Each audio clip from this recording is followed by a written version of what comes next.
Why? We don't have to cut. Are they throwing us out? Are the police here? So let's move on. Hi, I'm Al Pacino, if you didn't notice. And I'm going to talk about a few of my films.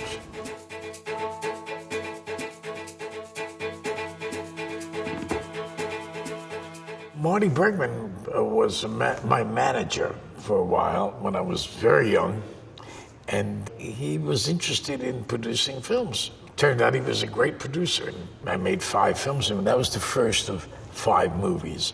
And he read this article, this book, Peter Moss book, about this corruption in the police department, and it was Frank Serpico. Hey! I'm a police officer! Get over there! Hey! It's me, Serpico! Hey! Hey, I'm a police officer! Police officer! I'm an officer! I'm a police officer! Jesus, Frank, how was I supposed to recognize you? You stupid fuck. Frank, I didn't know you. You didn't know me! You fire without looking? You fire without a warning, without a fucking brain in your head? I read the treatment of it, not the script. They didn't have a script yet. They had a treatment. And it was interesting, but I couldn't tell from the treatment. It's always the script. But I'll tell you, I met Frank Serpico. They introduced me to him. When I met the person that I was supposed to do, I didn't want to play him. It was an odd thing. Not because he was negative or positive, but I just felt I couldn't be him. But when I met Frank, I knew there was something I could paint there. There was something that I could sort of serve. I just felt it. He had an earring, long hair, and strange looking, but he had a look in his eye that I thought, there it is. I got to know him very well and hang with him. And then Waldo Salt and Norman Wexler wrote the script. Waldo Salt was renowned, Midnight Cowboy and so he was a great writer. And so I did it with him, and Sidney Lumet, of course, was my first meeting with Sidney. It was an interesting meeting. It was very interesting. I grew to love him, naturally, but the first impression of him was he said a couple of things that seemed a bit, they were a bit off-putting about me. So I felt a little, who does this guy think he is, or something? Then I started seeing some of his films, and I thought, he's a great director, that's who he is. And then we went on to do Dog Day Afternoon later. So then Serpico was made, and it was the first film Marty and I did together. And it was a good thing to have done. Frank, we wash our own laundry around here. Oh, yeah? Now, you could be brought up in charges for this. I always thought so, but the reality is that we do not wash our own laundry. Serpico. It just gets dirty. You are in trouble. I don't care if I'm in trouble. I don't care who gets it anymore, including myself. Because if I have to go to outside agencies to get somebody to hear my story, well, where am I going to go? You hear me, Serpico? Stay away from me. Where am I going to go? You just wait until you hear from me. I've been waiting for a year and a half. What are you talking to you, Frank. That's not enough. I'll get back. But where am I going to go? It's my life, you I think the script is first. You want to know the truth. The text, it's very hard to, he's going to say, well, I'd love to play Picasso. Picasso is Picasso, but he's got to be fictionalized. And Frank Serpico was Frank Serpico, real person. But in the theater and in drama, you have to fictionalize it. So you take certain liberties with that. So it really comes down to the script being first, and that's why, I think. So anybody see a good Picasso script, let me know. I'm ready to play him at age 90. What's he doing? When you get back over there? What are you over in there for? When you What's get he the doing? back there, get back there, What's will he ya? doing? Look at him with him. Get over there. Go back there, man. Get over there, will ya? He wants to kill me so bad he can taste it. I'm always going to kill anybody. Attica! Attica! Will ya? Attica! Attica! Attica! Attica! Attica! Attica! Attica! Attica! Attica! I love the random, crazy, wild thing it became out there. I love what Lumet did to it, and this kind of person, and this is Lumet at his most. I mean, it's like a happening. And Sidney Lumet came up to me during the filming of this, and he said, Al, it's out of our hands, buddy. It's out of our hands. And that's the feeling that I had with it. It was just took its own life. And he knew it. But it also had rehearsal in it, which is what I loved about Sidney. It's very important to me, especially because I just need time. I'm not the kind of actor that gets it right away. I gotta go through it. And I mean, 3 weeks is fine, but I would prefer 3 months. And I think it's part of coming up out of the theater. Theater has proven to me to be the great teacher. Now, you gotta understand something. If we leave the country, there's no coming back here. You know what I mean? There's no coming back. So that if there's anybody now that you want to talk to, you want to say goodbye to, do it now.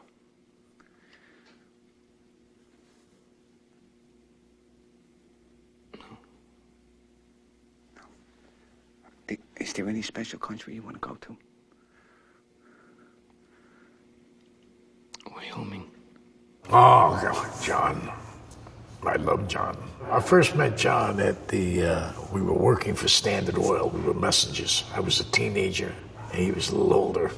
And I knew from the moment I met this guy, everybody liked John. I mean, you just were drawn to him because he was such an interesting person. He was so open, and he was just the kind of guy you wanted to know because there was something in him. And, yeah. And so I saw him. I went up. I hadn't seen him in years. 3 or 4 or 5 years. And I went up to Provincetown to do this thing called The Indian Wants the Bronx, Israel Horowitz wrote. And that was the first really big thing I had. So I knew this was a role that, you know, I was doing children's theater, and the director of the children's theater sent me this script, and I thought he wanted me for another part, but he wanted me for the part that I eventually played. And we went to Provincetown. There was this big house. We were all gonna live in it, little rooms, attics. I forget the name of the director was there. He says, oh yeah, we got the guy who's gonna play the Indian. Oh, I said, you know, who? And he opens the door to his room. I was living in the big house. It was John. I said, John, you're playing the Indian. He says, yes. So I got to know him then. I think that was in 65, 66. And it was great. It was wonderful. And The Indian Wants the Bronx was the sort of catalyst to my whole life, really, because that's how I met Marty Bregman. Faye Dunaway came to see it one day. Faye Dunaway, when I didn't know her, but she was a huge star. And she called Marty Bregman. I didn't know him. David Beagleman, head of CA. And they came down to see the play, this little off-Broadway play. And that was the role that I always felt that I had found something. I had arrived there, you know. That was it. That got me Marty Bregman. It got me CMA was the... And next thing you know, I was doing roles. That's the way it is, you know, that you can't tell me that it's a combination of sort of application and luck. You know, you get lucky if you.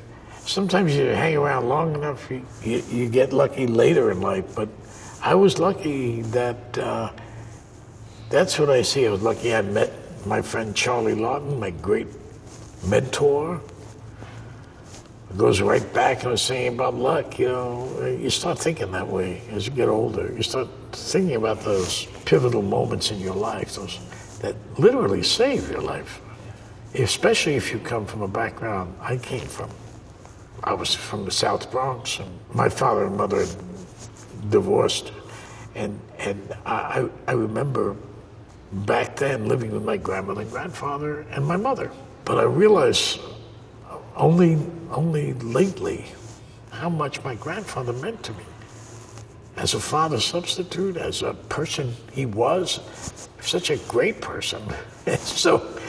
And I loved him so much. And my mother and my grandmother and that world, and my mother was difficult, but she was also great. you know, but it doesn't come to you till later. And not in therapy or anything else. You just, all of a sudden something happens and you say, oh my, yes, because you identify or something happens and you say, geez, yeah, I was going through life not realizing it. Now, my father wasn't around much, but to me, I think that I look at it, some people just have it a little bit more centered and their lives are a little bit more supportive early on. I was walking down Sunset Boulevard. I happened to be in LA, which I was rarely in LA, but I was there. I don't know why. Usually it's because I knew somebody that I was with, and I saw the marquee. It says Scarface, Paul Muni. And I thought, I heard a lot about that film my whole life, and I knew that Bertolt Brecht loved the gangster movies of the 30s, the American gangster movies. And he wrote this great play that I had been doing, Retrouver. And growing up, I had heard about George Raft and Paul Muni and Scarface. It's my fault. I shouldn't have come. What's the difference? Your fault, my fault. Just so she's here, that's all what matters. Here, you load him, huh? Sure, I'll load him. I'm not afraid. I'm like you, Tommy. That's the way to talk. You're not afraid, huh? Come on, we'll show 'em. Here, here. Put it there, Serpico. Put it right here. We'll show him.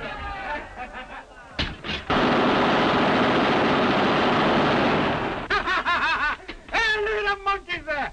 They think they're gonna get Tony Camani, eh? And I went to see it with several friends in the Tiffany movie house, and I saw it up there. And this guy, Paul Muni, was inspiring to watch. I just wanted to imitate him. You wanna with me? Okay. Wait, a couple of just... Come on. You wanna flick this? Okay. I'll play with you. Come on. Okay. Do you want to play rough? Okay. Say hello to my little friend. That's the only thing I thought of, was imitating Paul Muni. You never know where you're going to get inspired. You never know where it's going to come, what it comes from. And you sort of don't even know when it'll happen. You only hope for it to happen. It's, sometimes you're somewhere seeing a play and something comes to you.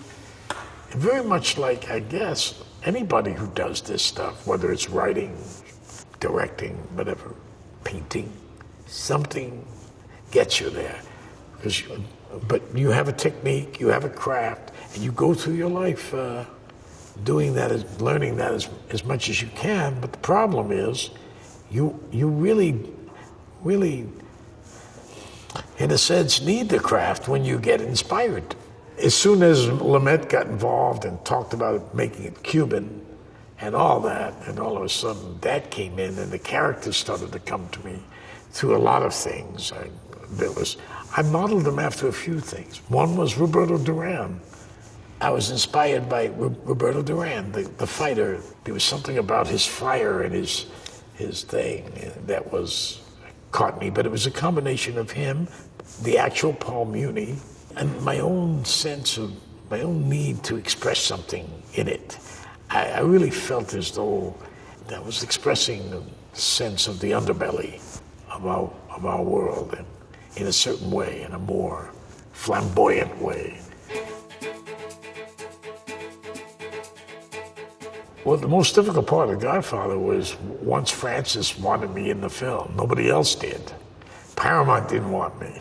So that was a very difficult time. More for Francis, I remember, since I didn't know what I was getting into, and I knew that I knew Francis from before he saw me on Broadway in a play, and he always sort of took an interest in me and asked me to come to San Francisco because he had a film, and he was living in San Francisco with Zoetrope with Spielberg and Lucas and all these guys I met when they were young, and so I knew they were doing something together, and it was a real group there. Warner Brothers didn't want me in the part, and they didn't want the film or anything. So I never heard from him. And a year later, I got a call, and he said, I'm doing The Godfather, which was the biggest book around. You know, I'd read the book, and I thought, you know, is he awake? Or he's talking from some dream? How's he going to do The Godfather? But I did think, when I heard it, I thought, you know, Paramount's pretty smart. If they use him, if he's telling the truth, that's a smart move. Because I knew how great he was. I could tell you that. I could feel it. So, and then he wanted me, and they didn't want me, and there was a series of tests. Then we finally got to shoot. They accepted because Jerry Schatzberg, my great friend and director, gave him 8 minutes from Panic in Needle Park. I was the Babe Ruth of West 81st Street. That's right. I hit that ball. I hit the ball on the roof one time, right? I went up to get it. There was this crap game going on, right? I won $79 before my next turn at bat. Huh? I'm the greatest! And when they saw the footage, they hired me. And then when I got on the thing, they were going to fire me. About 2 weeks into it, they didn't care for what they were seeing. Francis said, listen, you know, I believe in you and all this, but you got to take a look at the footage. So I went to the Paramount building and looked at the footage because I knew this is it. My job is over now. And I watched the footage, which I didn't think was good, great or anything, but it wasn't really bad because it was what I was thinking about in this role. I had given a lot of thought to this part because she had to. It's a certain kind of role. And I thought the power of the role was in the transition from this kid you don't quite know who he is, where he's going. And then before you know it, he becomes this leader without tracking it. So I liked that I would help create a kind of enigmatic person. Where does it say that you can't kill a cop? Come on, Mikey. Tom, wait a minute. I'm talking about a cop that's mixed up in drugs. I'm talking about a dishonest cop, a crooked cop who got mixed up in the rackets and got what was coming to him. That's a terrific story. And we have newspaper people on the payroll, don't we, Tom? They might like a story like that. They might. They just might. It's not personal, Sonny. It's strictly business. What was more of a struggle was living afterward with the aura of that. It had that toll in it. And then there was even a strong one with The Godfather 2. I thought that was where that character, being that character for, you know, these are 3-hour films. In those days, they took long, year-long shoots. So I sort of had an effect on me in my life for a while.